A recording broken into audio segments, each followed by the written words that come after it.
تو اس نے میری طرف دیکھا تو میری تو چیخ ہی نکل گئی۔ اس کے چہرے پہ گوشت نام کی چیز ہی نہیں تھی اور وہ میری طرف دیکھ کر مسکرا رہا تھا۔ میں نے پھر سے بھاگنا شروع کر دیا اور مجھے پیچھے سے آواز آئی کہ جنوں کی دنیا میں خوش آمدید۔ میں بہت ڈرا ہوا تھا۔ جیسے تیسے کر کے میں گھر پہنچا۔ جب صبح میری آنکھ کھلی تو مجھے بہت زور سے بخار آ گیا تھا۔ پھر گھر والے پریشان ہوئے کہ رات میں تو اس کی طبیعت ٹھیک تھی اور صبح ہوتے ہی یہ اچانک سے بخار کیسے ہو گیا۔ مگر میں نے گھر والوں کو ٹھیک ہونے کا بہانہ بنایا اور سب پرسکون ہو گئے۔ دوائی کھا کر میں نے آرام کیا تو لگ بھگ شام تک میری طبیعت تقریباً ٹھیک ہی ہو گئی تھی۔ پھر اسی رات جیسے ہی گھر والے سونے لگے تو میں گھر سے نکلا۔ مجھے ایک عجیب سے ڈر نے گھیر لیا تھا۔ میں ہر قدم پر ڈر رہا تھا۔ جب میں قبرستان پہنچا تو قدم آگے بڑھانے کو دل نہیں کر رہا تھا۔ میں نے کل والی جگہ پر ڈیرا بنایا تو اسی جگہ پر بیٹھ کر عمل شروع کر دیا۔ عمل بس ختم ہونے ہی والا تھا، باقی تھوڑا سا عمل رہتا تھا تو مجھے کسی کی باتیں کرنے کی آواز سنائی دی۔ میں نے سامنے دیکھا تو میرے ہوش اڑ گئے۔ دو مردے جو بغیر کفن کے تھے وہ ایک بچے کو پکڑ کر لے جا رہے تھے۔ جب وہ بچے کو لے گئے تو میرے ہوش اڑ گئے۔ وہ میرا چھوٹا بھائی تھا۔ انہوں نے میرے بھائی کو زمین پہ لیٹایا اور اس کی گردن پہ اپنے دانت رکھ کے اس کا خون پینے لگے۔ مجھے بہت غصہ آیا اور میں رونے لگا۔ پھر انہوں نے اس کے جسم کے ٹکڑے کیے اور کچا ہی کھانے لگے۔ کھانے کے بعد بولے، اگر تم نے یہ عمل چھوڑا تو ایک ایک کر کے تمہارے سبھی گھر والوں کو کھا جائیں گے۔ میں یہ سب دیکھ کر بہت گھبرا گیا اور زور زور سے رونے لگا۔ وہ میری آنکھوں کے سامنے میرے چھوٹے بھائی کو کھا گئے اور میں کچھ نہیں کر سکا۔ میں نے پھر فیصلہ کیا کہ چاہے کچھ بھی ہو جائے میں یہاں سے کہیں نہیں جاؤں گا اور اس عمل کو پورا کروں گا، چاہے کچھ بھی ہو جائے۔ میں دل ہی دل میں سوچ رہا تھا کہ یہ آنکھوں کا دھوکہ بھی ہو سکتا ہے، کیونکہ یہ مردے مجھے عمل کرنے سے روک رہے ہیں۔ پھر ان مردوں نے میری طرف غصے سے دیکھا اور بولے کہ اب تیرے گھر والوں کو تیری آنکھوں کے سامنے کھا جائیں گے اور تو کچھ نہیں کر پائے گا۔ میں نے آنکھیں بند کر کے اپنا عمل پڑھ رہا تھا اور ان کی ہر بات نظر انداز کر دی۔ پھر اچانک سے مجھے بہت تیز بدبو آنے لگی، جیسے کوئی کئی سالوں سے مرا پڑا ہے۔ جیسے ہی میں نے اپنی آنکھیں کھولی تو میرے سامنے ایک ایسا منظر پیش آیا جس کو دیکھ کر میں کانپ جاتا ہوں۔ میں دیکھتا ہوں کہ 10 عورتیں اپنے بچوں کو کھا رہی ہیں اور ان عورتوں کے روپ رنگ سب بہت الگ سے تھے۔ ان کے چہرے سے کچا گوشت لٹک رہا تھا، جسم پہ کئی لاکھوں کی تعداد پہ لال رنگ کے کیڑے چپکے تھے اور ان کے منہ سے کالی الٹی سی نکل رہی تھی۔ جب میں نے نظریں گھما کر آس پاس دیکھا تو چاروں طرف اندھیرا چھایا ہوا تھا اور ایک عجیب سی گھٹن سی محسوس ہو رہی تھی۔ پھر وہ ساری عورتیں میری طرف بڑھنے لگی۔ میں نے اپنی آنکھیں زور سے بند کر لی اور مجھ سے کچھ بھی بولا نہیں جا رہا تھا۔ میں ڈر گیا تھا۔ پھر اچانک سے وہی لڑکی میرے سامنے آ کر مجھے ان سے بچاتی ہے۔ میرے دیکھتے ہی دیکھتے وہ لڑکی ایک خونخوار بھالو میں بدل جاتی ہے اور سب کو چیر دیتی ہے۔ میں اپنی آنکھیں بند کر کے پھر سے عمل شروع کر دیتا ہوں اور جلدی جلدی پڑھ کے پورا عمل ختم ہو جاتا ہے۔ اس کے بعد جب میں آنکھیں کھولتا ہوں تو وہ لڑکی میرے سامنے ہوتی ہے اور مسکرا رہی ہوتی ہے اور کہتی ہے، تم نے میرا یہ روپ تو دیکھ لیا، اب میرا اصلی روپ بھی دیکھ لو۔ تو میرے پیچھے سے آواز آتی ہے چلانے کی کہ اس کا اصلی روپ مت دیکھنا، آنکھیں بند کر لو فوراً۔ جب میں پیچھے مڑتا ہوں تو وہی عامل صاحب ہوتے ہیں اور کہتے ہیں جلدی اپنی آنکھیں بند کر لو۔ میں اپنی آنکھیں بند کر لیتا ہوں۔ تھوڑی دیر کے بعد جب میں آنکھیں کھولتا ہوں تو میں دیکھتا ہوں کہ میں اپنے گھر کے باہر کھڑا ہوں اور مجھ سے 10 قدم کے فاصلے پہ وہ 2 مردے چل کر آ رہے ہیں اور کہتے ہیں کہ آج تیرے گھر میں سب مریں گے، کوئی نہیں بچے گا۔ میں بہت ڈر جاتا ہوں اور سوچتا ہوں کہ اب میں کیا کروں۔ پھر مجھے محسوس ہوا کہ کوئی میرے قریب آ کر میرے کان میں کچھ بول کر چلا گیا۔ اس نے یہ کہا کہ تم فکر مت کرو، تمہارا عمل پورا ہو گیا ہے، اب تمہارے پاس ان سب سے لڑنے کی طاقت ہے۔ میں جیسے ہی پیچھے مڑا تو وہاں کوئی نہیں ہوتا ہے۔ میں 4 قدم کے فاصلے پہ وہ مردے ہوتے ہیں۔ میں ہمت کرتا ہوں اور ان کے پاس اپنے قدم بڑھاتا ہوں۔ جیسے جیسے میرے قدم ان کی طرف بڑھتے ہیں اتنا وہ مجھ سے ڈر کے پیچھے ہوتے جاتے ہیں اور یہی کہتے ہیں کہ ہمارے پاس مت آؤ۔ پتہ نہیں میرے اندر ایسی کون سی طاقت آ جاتی ہے کہ وہ مجھ سے اتنا ڈرنے لگے ہیں۔ میں ان کو ڈرا کر بھگا دیتا ہوں اور واپس قبرستان پہنچا دیتا ہوں، اور جب میں قبرستان پہنچتا ہوں تو میں زور سے بولتا ہوں کہ کہاں ہے میرا چھوٹا بھائی، جب کہ وہ مر چکا ہوتا ہے۔ پر پھر بھی پتہ نہیں کیوں یہ بات اپنے آپ میرے منہ سے نکلتی ہے۔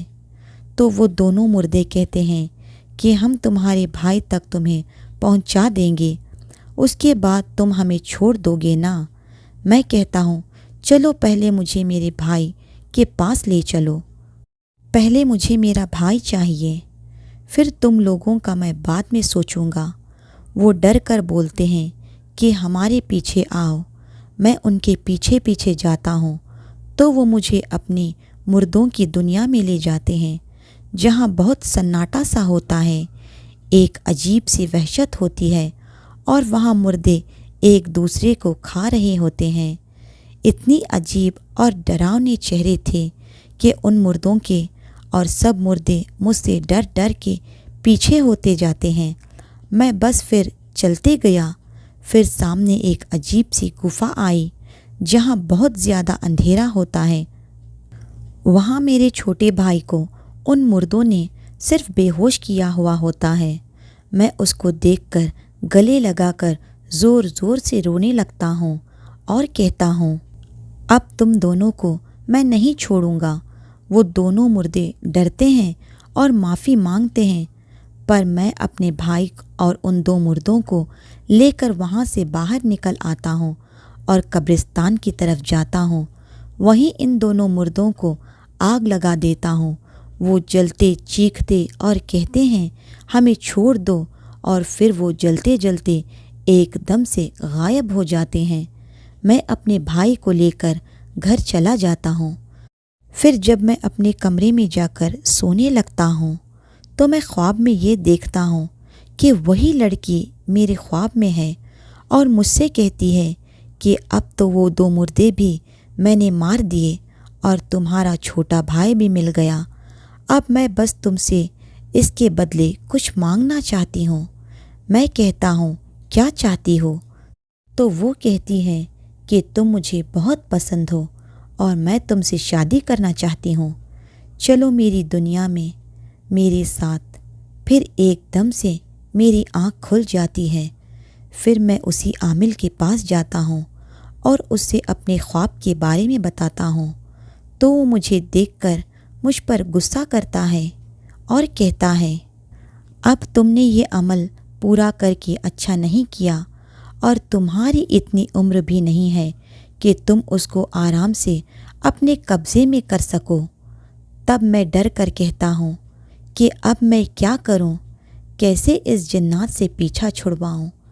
تو وہ عامل کہتا ہے کہ ایک راستہ ہے، لیکن اس سے تیری زندگی بھی جا سکتی ہے۔ تو میں نے کہا کیا راستہ ہے؟ تو عامل نے کہا وہ مردے والی گفا اس جنات کا گھر ہے۔ اس دن وہ تم سے نہیں تمہارے پیچھے کھڑی ہوئی جن زادی سے ڈر رہے تھے، وہ وہاں کی رانی ہے۔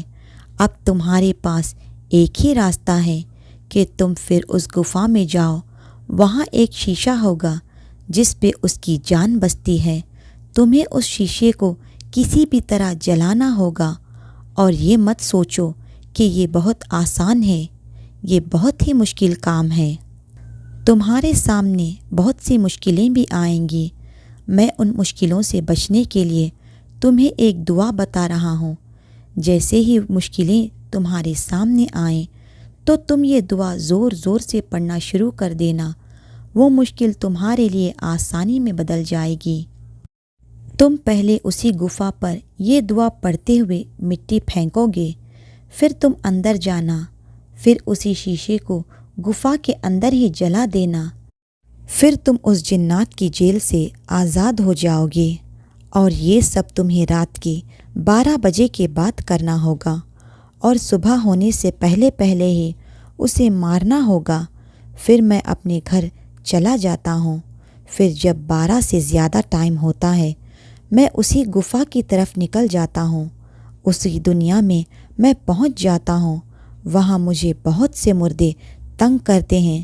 پھر میں وہی دعا پڑھ کر ان پر پھونک دیتا ہوں۔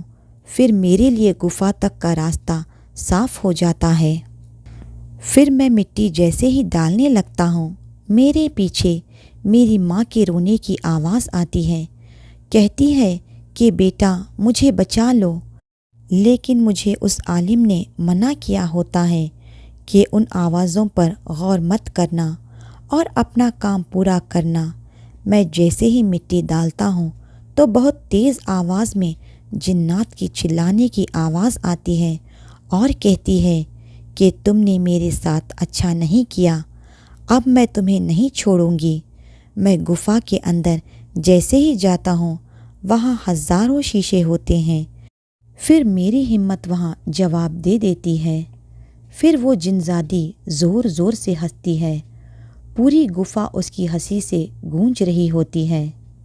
پھر پتہ نہیں مجھے کیسے اشارہ ملتا ہے کہ اچانک سے ایک شیشہ پورا لال ہو جاتا ہے۔ میں پوری تیزی سے اس شیشے پر مٹی ڈال دیتا ہوں، اور وہ جنزادی بہت زور سے چلاتی ہے اور میری طرف بڑھتی ہے، اپنے اصل روپ میں آ جاتی ہے۔ اس کو دیکھ کر میرے ہوش اڑ جاتے ہیں۔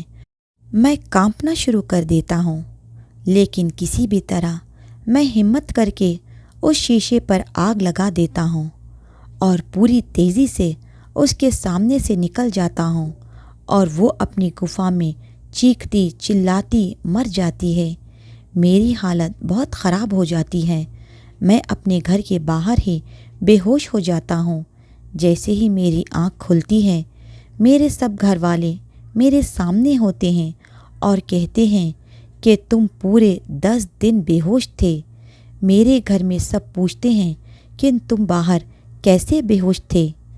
میں ان کو کچھ اور کہہ کر بات کو ٹال دیتا ہوں اور کسی کو سچ نہیں بتاتا۔ خیر اب سب ٹھیک ہو گیا ہے، میں بالکل ٹھیک ہوں، اس جنزادی کی جیل سے آزاد ہوں۔ میں نے توبہ کی اور اپنی غلطی کا احساس کیا کہ ایسی غلطی دوبارہ پھر زندگی میں کبھی نہیں کروں گا۔ قسمت اچھی تھی جو بچ گیا، ورنہ کچھ بھی ہو سکتا تھا۔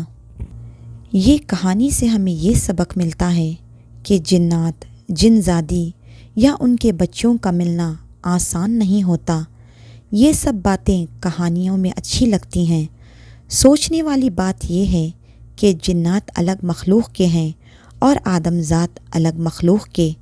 جنات آگ، ہوا یا پانی سے بنے ہوئے ہوتے ہیں اور انسان مٹی سے۔ تو جب آگ، ہوا اور پانی مٹی میں ملتی ہیں تو کچھ الگ ہوتا ہے، شاید کوئی قیمت بھی چکانی پڑتی ہے۔ سٹوری کیسی لگی کمنٹ سیکشن میں ضرور شیئر کریں۔ انشاءاللہ جلد ملتے ہیں ایک نئی ویڈیو کے ساتھ۔ جزاک اللہ خیرن کثیرا۔